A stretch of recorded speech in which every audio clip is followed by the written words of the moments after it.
বাংলাদেশে আমার প্রথম ছবি এবং আমি বাংলাদেশ সম্বন্ধে এত এত কথা শুনেছি সবার কাছে, ওনাদের আতিথেয়তা, ওনাদের ভালোবাসা এবং আমি যেটা দেখতে পাচ্ছি সবার, তো ভীষণ ভীষণ ভালো লাগছে।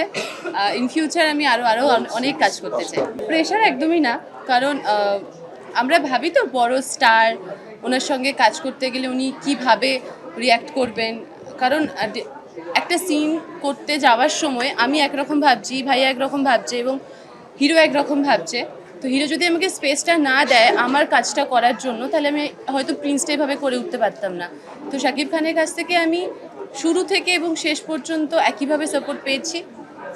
চাপ একদমই না, কারণ অভিজ্ঞ মানুষদের সঙ্গে কাজ করতে পারার সুযোগ পাওয়াটা অনেক বড় পাওয়া, কারণ আমি ওনার কাছ থেকে অনেক কিছু শিখতে পেরেছি। মানে ওনার যতদিনের ক্যারিয়ার হয়তো ততটা বয়সও আমার নয়, ওনার কাছে এত এত কাজের অভিজ্ঞতা আছে এবং ওনার সঙ্গে ওনাকে সামনে থেকে অভিনয় করতে দেখা, ফ্লোরে উনি কীভাবে অভিনয় করছেন, কতটা পা এগোচ্ছেন, কতটা পা পিছোচ্ছেন, কোন ডায়লগটা কীভাবে ডেলিভারি করছেন, তো এইটা মানে সিনিয়রের কাছ থেকে জুনিয়রের শেখার অনেক অনেক জায়গা থাকে।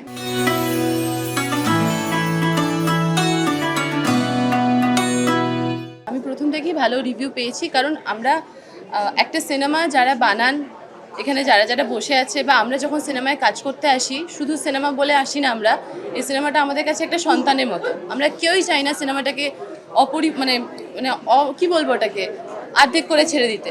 আমরা একদম পরিপূর্ণভাবেই দর্শকের কাছে প্রেজেন্ট করতে চাই।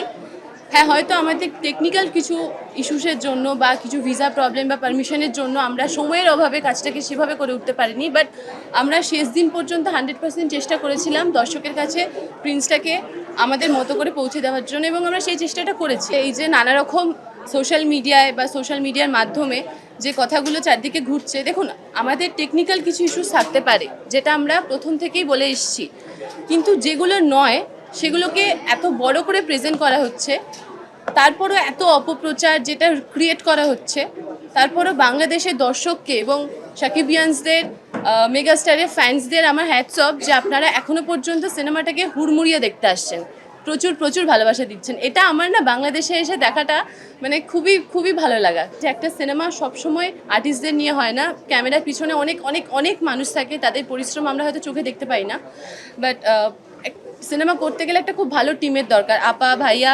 যেভাবে আমাকে সাপোর্ট করেছে, যেভাবে আমরা মানে ফ্যামিলির মতো করে কাজটা করতে পেরেছি, তাই হয়তো আমার প্রথম কাজ মানে বাংলাদেশের প্রথম কাজটা এত সহজভাবে করতে পারলাম। প্রিন্স যবে থেকে আমার করার কথা হয়েছিল, তবে থেকেই উন্মাদনাটা আমি দর্শকের মধ্যে দেখেছি, এবং আজকে এসে বাংলাদেশের দর্শককে সামনে থেকে দেখতে পেয়ে, আপনাদের সবাইকে সামনে থেকে দেখতে পেয়ে, এটা আরও উন্মাদনাটা আমার আরও বেড়ে গেল।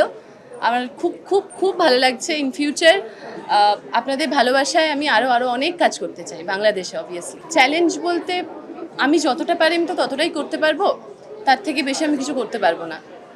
ঈশ্বর আমাকে কিছু একটা দিয়েছে যে তোমার এইটুকুই তুমি করতে পারবে, তার বেশি তুমি করতে পারবে না। আমি কাউকে ছাপানোর চেষ্টা করি না, আমি কাউকে এগিয়ে যাওয়ার চেষ্টা করি না, আমি শুধু দর্শক মানে ঈশ্বর এবং দর্শকের ভালোবাসা আমি যতটুকু পেয়েছি তা সেটাকে 100% দিয়ে করার চেষ্টা করি। তো চ্যালেঞ্জ বলে আমার তো মনে হয় না, আমি চেষ্টা করেছি আমার মতো করে 100% দেবার। সোনিয়া চরিত্রের অনেক সেট আছে, অনেক অনেক রকম ধারা আছে। মেয়েটা খুব চনমনে একটা মেয়ে, যেটা আমি স্বাভাবিকভাবেই আমি এরকম, আমি খুব হাত পা ছুটে কথা বলি। এখন একটু হয়তো চুপ করেছি, বাট আমি মানে আপনারা সবাই জানেন যে ভীষণ হাত পা ছুটে কথা বলি।